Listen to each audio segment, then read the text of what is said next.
Hey everyone, this is Kevin from Kevin's Microfleet. Today I'm coming to you with another Micro Galaxy Squadron review. I've got to say a big thanks to a friend out in Canada who has helped to pick this up for me. Today we're going to be taking a look at the Series 3 Starfighter Class Rare General Grievous Starfighter. So we're going to go ahead and take a look at the vehicle, at the figure, at the packaging. We're going to do some measurements and then we'll do a comparison. Let's go ahead and dive into the review. So let's go ahead and start with the packaging. So I've already opened this up, obviously, but here is a look at the front of the packaging. On the box here, the front of the box, we've got a picture of Grevious going inside of his cockpit. We've also got General Grievous Starfighter down here on the bottom, number 64. Then you've got your rare 1 of 15,000.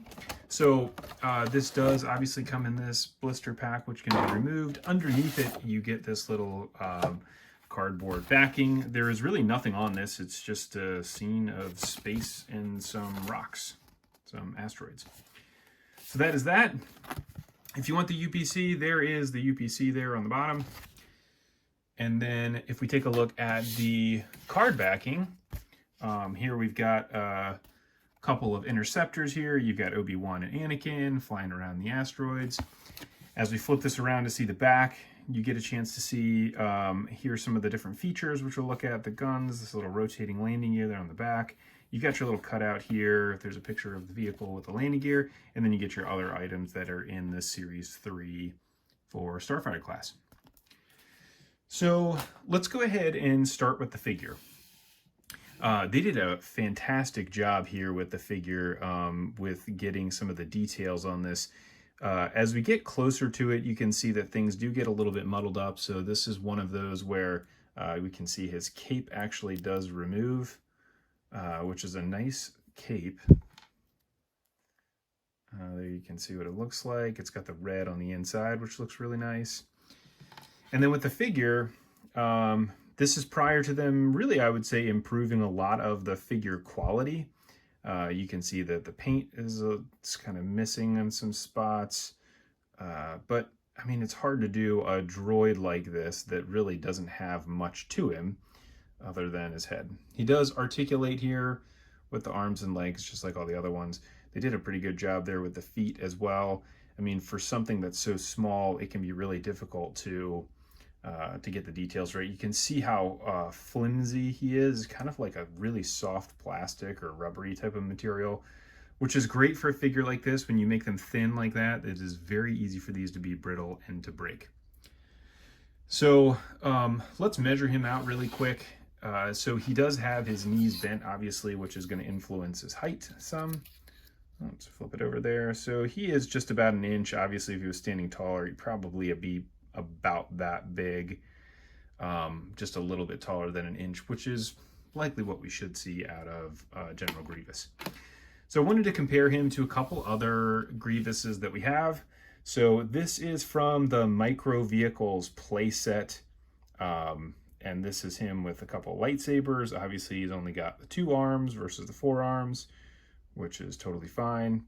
Not a bad job there with the sculpt. Obviously, the head is just super puny. So that's that. And then this is your Micro Machines version of him with all 4 sabers, which looks really, really nice for the quality that was produced. This is actually in the 2000s, I believe, is when this came out. So again, I really like this one with the multiple sabers on it. So that is your figure. So now as we go ahead and take a look at the vehicle itself, here we can see all of the paint details, which are really nice. I like this on the top and the bottom. Looks really nice and detailed. As we go from front to back, the first thing is I have these laser cannons already out. These actually move on, it's kind of like a swoop hinge, like kind of goes down in like that. So you'll see that as I push that down, it does kind of click into place. It's a little bit difficult to get this thing out. So kind of as you begin to pull it, you kind of have to pull both things at the same time, and it slides out like that. It does actually click into place as you get pretty high up in its position, but I don't want to do that because I don't want to break it. So those guns do move Pretty cool feature, I would say. Not super necessary in my personal opinion, but you know, who am I to say? So then we get some landing gear here on the bottom. These landing gear fold in, which is really nice. See that one. And then here on the back, you get this final landing gear. This is fastened in place. It looks like it's glued in there with that piece. And so that doesn't come out. And then you get this back fin here, which is actually pretty interesting. I thought that this was a landing gear. As I was watching the movie like a couple days ago, actually, I noticed that this actually comes down as he begins to fly. So it hooks out of there. There's a little hinge right there on the bottom that allows that to come out, which is pretty cool. And so this is what it would look like actually in its flying position, not in its landed position. And then this part goes back in there. You can see that as I'm doing that, there's a little gap here created in between the top and the bottom piece. You know, it's just a tight fit there as you move that thing up and down.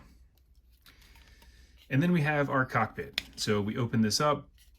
Some pretty great details there on the inside of the cockpit, as you can see, with the controls and whatnot. You cannot put him in here with his cape on, so you do have to take the cape off.